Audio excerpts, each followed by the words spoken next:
ಈಗ 12ನೇದಾಗಿ ಕೊನೆಯದಾಗಿ ಆ, ಮೀನರಾಶಿ ಮೀನರಾಶಿಯವರಿಗೆ ಸಾಡೆ ಸಾತಿ ಶನಿ ಪ್ರಾರಂಭ ಆಗಿ ಆಗಲೇ 2.5 ವರ್ಷಗಳ ಕಾಲ ಆಗಿದೆ. ಈಗ 12ನೇ ಮನೆಯಿಂದ ನಿಮ್ಮ ಜನ್ಮ ರಾಶಿಗೆ ಶನಿ ಬರಲಿದೆ. ಇಲ್ಲಿ 2.5 ವರ್ಷಗಳ ಕಾಲ ಇರ್ತದೆ. ಇದನ್ನು ದಾಟಿ 2.5 ವರ್ಷಗಳು ಆದ ನಂತರ ನಿಮಗೆ ಸಾಡೆ ಸಾತಿ ಮುಗಿಯಲಿದೆ. ಒಟ್ಟಿನಲ್ಲಿ ನಿಮಗೆ ಇನ್ನೂ 5 ವರ್ಷ ಸಾಡೆ ಸಾತಿಯಲ್ಲಿ ಇದೆ. ಜನ್ಮ ರಾಶಿಗೆ ಶನಿ ಬರುವುದರಿಂದ ಏನೇನು ಅನುಕೂಲಗಳು ಅಂದರೆ ಅನುಕೂಲಗಳು ಯಾವುದೂ ಇಲ್ಲ, ಅನಾನುಕೂಲಗಳು ಇಲ್ಲದೇ ಇರುವುದೇ ಶ್ರೇಷ್ಠ. ಜನ್ಮ ರಾಶಿಯಲ್ಲಿ ಮುಖ್ಯವಾಗಿ ಶನಿ ಏನೇನು ಮಾಡ್ತಾನೆ, ಶನಿಯ ಪ್ರಕಾರ ಎಲ್ಲ ಕಷ್ಟಗಳನ್ನು ಕೊಡುವಂಥ ಗ್ರಹ, ಎಲ್ಲ ರೀತಿಯ ಅನುಭವಗಳನ್ನು ಕೊಡುವಂಥ ಗ್ರಹ ಶನಿ ಗ್ರಹ. ಈ ಕಷ್ಟದ ಕಾಲವನ್ನು ನೀವು ಯಾವ ರೀತಿ ನಿವಾರಣೆ ಮಾಡ್ಕೋಬೇಕು ಅಂದರೆ ಅವಮಾನ ಆಗ್ಬೋದು, ಆರೋಗ್ಯದ ಸಮಸ್ಯೆ ಉಂಟಾಗ್ಬೋದು, ಗಂಡ ಹೆಂಡತಿ ಕುಟುಂಬದಲ್ಲಿ, ಹಣದ ವಿಚಾರದಲ್ಲಿ, ವೃತ್ತಿಯಲ್ಲಿ, ವ್ಯಾಪಾರದಲ್ಲಿ ಎಲ್ಲ ರೀತಿಯಲ್ಲೂ ಯಾವುದಾದ್ರು ಒಂದನ್ನು ಸರಿ ಮಾಡಿದ್ರೆ ಇನ್ನೊಂದರಲ್ಲಿ ಪ್ರಾಬ್ಲಮ್ ಇರುತ್ತೆ. ಒಂದು ಸಮಸ್ಯೆಯನ್ನು ಬಗೆಹರಿಸ್ಕೊಂಡ್ರೆ ವಾಹನದಲ್ಲಿ ಇರ್ಬೋದು, ಮನೆ ಕಟ್ಟುವ ವಿಚಾರದಲ್ಲಿ, ಮನೆ ಕಟ್ಟಿದ ಮನೆಗೆ ಬಾಡಿಗೆಗೆ ಬರಲಿಲ್ಲ ಅಂತ, ಅಥವಾ ಬಾಡಿಗೆಗೆ ಬಂದಿರೋರಿಂದ ಸಮಸ್ಯೆ, ಈ ರೀತಿ ಯಾವುದಾದ್ರೂ ಒಂದು ರೀತಿಯಲ್ಲಿ ಕೊಡ್ತಾ ಇರ್ತಾನೆ. ಮಾನಸಿಕವಾಗಿ ತೊಂದರೆಗಳನ್ನು ಕೊಡ್ತಾನೆ. ಯಾಕೆ ಅಂದರೆ ಜನ್ಮ ಶನಿ ಅಂತ ಯಾವ ರೀತಿ ಹೇಳ್ತಾರೆ ಅಂದರೆ, ಆ ನಿಮ್ಮ ರಾಶಿ ಯಾವುದು ಅಂದರೆ ಚಂದ್ರ ಇರುವುದೇ ನಿಮ್ಮ ರಾಶಿ. ಆ ಚಂದ್ರನಿಗೆ ಮನೋಕಾರಕ ಅಂತ ಹೆಸರು. ಆ ಮನೋಕಾರಕನ ಮೇಲೆ ಈ ಶನಿ ಎನ್ನುವ ಕತ್ಲೆ ಆವರಿಸಿಕೊಂಡಾಗ ಮನಸ್ಸು ಯಾವುದೇ ಒಂದು ಡಿಸಿಷನ್ ತೆಗೆದುಕೊಳ್ಳುವಂಥ ಶಕ್ತಿ ಸಾಮರ್ಥ್ಯವನ್ನು ಪಡೆದುಕೊಂಡಿರಲ್ಲ ಅಥವಾ ಕಳೆದುಕೊಂಡಿರುತ್ತದೆ. ಶಕ್ತಿ ಸಾಮರ್ಥ್ಯವನ್ನು ಕಳೆದುಕೊಂಡಿರುತ್ತದೆ. ನಾವು ತೆಗೆದುಕೊಳ್ಳುವ ನಿರ್ಧಾರಗಳು ಸರಿಯಾಗಿಲ್ಲ ಅಂದರೆ ಎಲ್ಲವೂ ರಿವರ್ಸ್ ಆಗುತ್ತೆ. ಲೆಫ್ಟ್ಗೆ ಹೋಗೋ ಟೈಮಲ್ಲಿ ರೈಟ್ಗೆ ಹೋದರೆ ಆಕ್ಸಿಡೆಂಟ್ ಆಗುತ್ತೆ. ಆ ರೀತಿಯೇ ನಾವು ತೆಗೆದುಕೊಳ್ಳುವ ನಿರ್ಧಾರಗಳಿಂದಲೇ ನಮಗೆ ತೊಂದರೆಗಳು ಉಂಟಾಗುತ್ತದೆ. ಆದರೂ ಇಲ್ಲಿ ಸುಮ್ಮನೆ ಇದ್ರೂ ತಪ್ಪಾಗುತ್ತೆ. ಅದಕ್ಕೆ ಅಗಿಯೋಕ್ಕಾಗಲ್ಲ, ಉಗಿಯೋಕ್ಕಾಗಲ್ಲ, ನುಂಗೋಕ್ಕಾಗಲ್ಲ ಎಂಬ ಪರಿಸ್ಥಿತಿಯನ್ನು ಶನಿಗ್ರಹ ಉಂಟು ಮಾಡುತ್ತದೆ.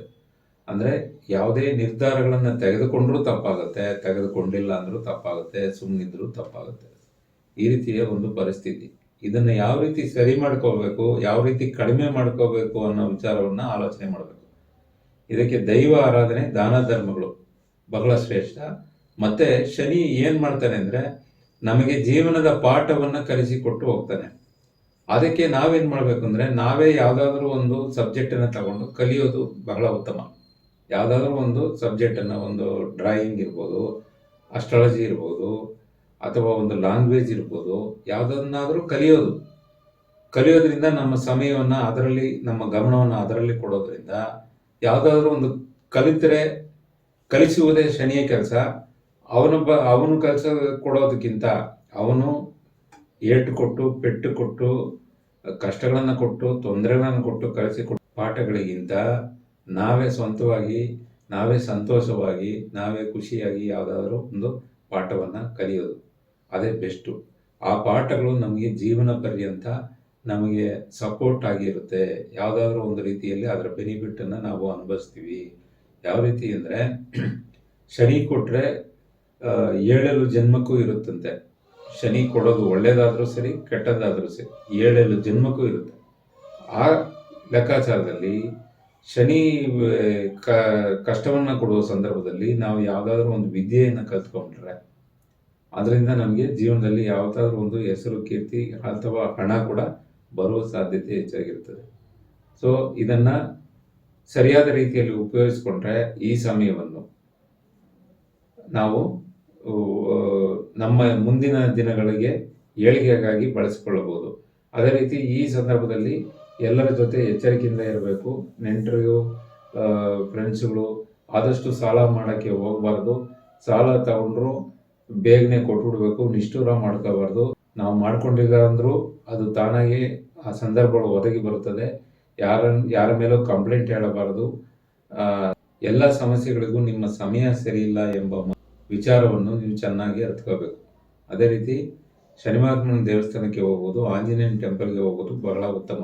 ವಾರ ಹೋಗ್ಬೇಕಾಗುತ್ತೆ. ಅದು ಜನ್ಮ ಶನಿ ಇರಬೇಕಾದ್ರೆ ಕಂಪಲ್ಸರಿ ಆಂಜನೇಯನ ಆರಾಧನೆ, ಶನಿ ಮಹಾತ್ಮನ ಆರಾಧನೆ, ಶಿವನ ಟೆಂಪಲ್ಗೆ ಹೋಗೋದು, ಗುರುಗ್ರಹದ ಟೆಂಪಲ್ ಅಂದರೆ ರಾಘವೇಂದ್ರ ಟೆಂಪಲ್ಗೆ ಹೋಗೋದ್ರಿಂದ, ಗುರುಗಳ ಆಶೀರ್ವಾದ ತಗೊಳ್ಳೋದ್ರಿಂದ ಶನಿಯಿಂದ ಉಂಟಾಗುವ ತೊಂದರೆಗಳನ್ನು ಕಡಿಮೆ ಮಾಡಿಕೊಳ್ಳಬಹುದು.